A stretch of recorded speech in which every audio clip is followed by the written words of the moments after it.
घेतलं नाहीयेस तू? ते पाटावर बसून कसं जेवायचं रे? असं कसं म्हणजे?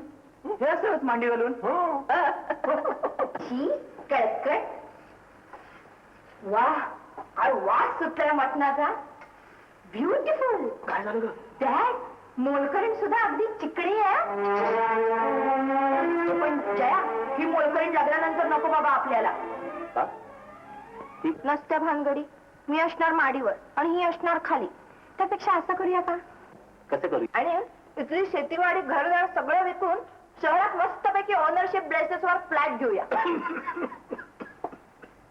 बेबी बेबी किती बोलते जेवताना.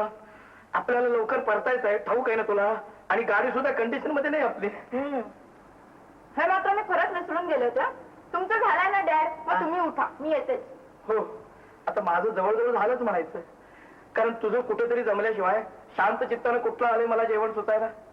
अन्नदाता सुखी भव. मंडळी उठतो मी. बेबी तुझं चालू दे.